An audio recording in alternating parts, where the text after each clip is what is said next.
ایک ہی مشن کو لے کے آگے چل رہے ہیں.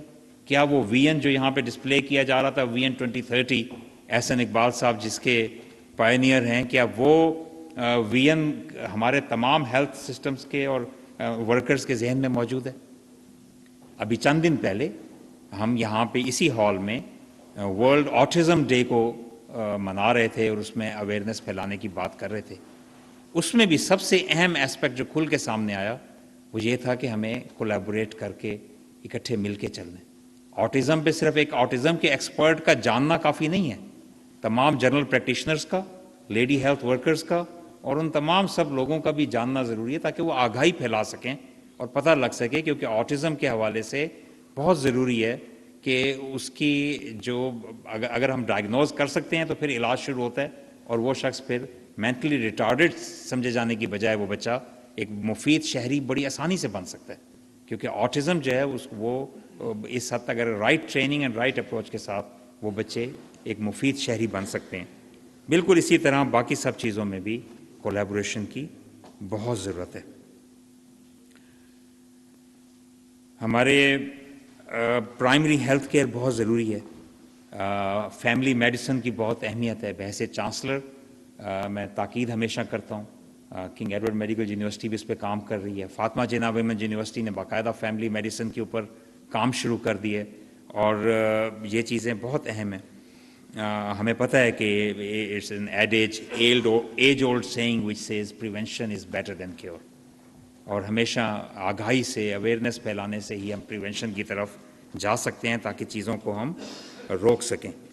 مجھے خوشی ہوئی ڈاکٹر یحییٰ صاحب نے WHO کے یہاں پہ بات کی تھی کہ پرائمری سیٹ اپ جو ہے پاکستان کا وہ بہت سارے دنیا کے ممالک سے بہتر ہے، لیکن اس کی صحیح طرح سے مفادیت اس طرح سے حاصل نہیں کر سک رہے کہ سسٹم از ان پلیس لیکن رائٹ فریم ورکس اور رائٹ SOPs نہ ہونے کی وجہ سے، رائٹ کولیبوریشن اور رائٹ کنیکشنز نہ ہونے کی وجہ سے ہم اس سے وہ افادیت نہیں حاصل کر رہے جو کرنی چاہیے.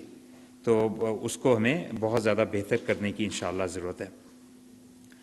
آج یہاں پہ جنید رشید صاحب نے ماں کے دودھ کے حوالے سے بہت اہم بات کی اور بہت اچھے طریقے سے بہت پاورفل سلائیڈز اور اپنی پریزنٹیشن کے ذریعے اس بات کو اجاگر کیا کہ ماں کا دودھ کتنا زیادہ ضروری ہے. اور صرف یہ تو ان کے پاس تو ایک فیکچول ڈیٹا ہے کہ اگر 100 بیمار بچے آتے ہیں تو اس میں سے 85% وہ بچے ہیں جن کو ماں کا دودھ نہیں مل رہا. تو اگر معاشرے کا ڈیٹا دیکھا جائے وہ بھی اس کے قریب ہوگا، لیکن یہ ایک چیز تو سرٹن کرتا ہے کہ بیمار بچوں کی اوور ویلمنگ میجورٹی وہ ہے جن کو ماں کا دودھ نہیں ملا تھا. ان کی قوت مدافعت کمزور رہی اور they are more prone to disease.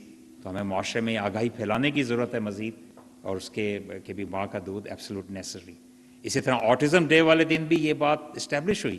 آج ڈاکٹر صاحب نے بھی اس کا ذکر کیا 3 خرابیوں کا، جس میں ایک اسکرین ٹائم کی بات کی گئی کہ 0 سے 2 ایئرز کی ایج کے جو بچے ہیں ان کے لیے اسکرین ٹائم اب بالکل 0 ہونے کی ضرورت ہے. ریکمنڈیشن آسٹریلیا کی بھی ہے، امریکہ کی بھی ہے، اور دنیا اس کی طرف جا رہی ہے. اور یہ بات یہاں پہ ہوئی کہ جو بچے ان کے اسکرین ٹائم زیادہ ہوتا ہے یا اسکرین سے ایکسپوز ہوتے ہیں ان کو ایسے سمٹمز نمودار ہو جاتے ہیں کہ وہ آٹزم شدہ بچے لگتے ہیں یا پھر مینٹلی ریٹارڈیڈ، کیونکہ ان کی ذہن کی گروتھ پہ بھی فرق پڑتا ہے اور ان کے پھر فوکس ایریاز وہ اٹینٹیو نہیں ہوتے، چیزیں نہیں دیکھ رہے ہوتے، وہ ایکسیڈنٹس کے لیے زیادہ پرون ہوتے ہیں اور بہت سے اور مسائل کا شکار ہو جاتے ہیں. لیکن یہ بات معاشرے میں نہیں پتہ. ہمیں پھیلانے کی ضرورت ہے، آگاہی اور اویئرنیس پھیلانے کی ضرورت ہے. یہاں پہ بہت سی اور اہم باتیں کی گئیں. نیڈ فار سکلز اور ایجوکیشن، روبینہ ذاکر صاحبہ نے SDGs کے گولز کے حوالے سے، سوشل انڈیکیٹرز کے حوالے سے. مجھے خوشی ہے کہ بحیثیت وزیر تعلیم ہم نے سکلز اور ووکیشنل ایجوکیشن کو آل ٹائم ہائی کیا تھا. 2008 سے 13 میں پنجاب میں جب پنجاب سکل ڈیولپمنٹ فنڈ بنا تو ہارورڈ میں اور لندن میں اور مختلف جگہوں پہ اس پہ اسٹڈیز ہوئیں کہ اس کے فینومینل ریزلٹس آ رہے تھے. اور 2013 سے 18 میں جب فیڈرل گورنمنٹ کے تحت ہم نے نیوٹیک کے ذریعے highest ever funding for vocational education in history of Pakistan دی، اور اس کے ذریعے بہت سے ووکیشنل سینٹرز جس میں ہیلتھ ووکیشنز بھی تھیں اور دوسرے ایسے کورسز تھے جن کے اوپر زیادہ کام کیا گیا، اس کو ہمیشہ اپریشیٹ کیا گیا. یہ بہت بڑی بدقسمتی ہے کہ 2018 کے بعد وہ فنڈنگ معدوم ہوتی گئی اور اس کے بعد وہ پرائرٹیز تبدیل ہو گئیں.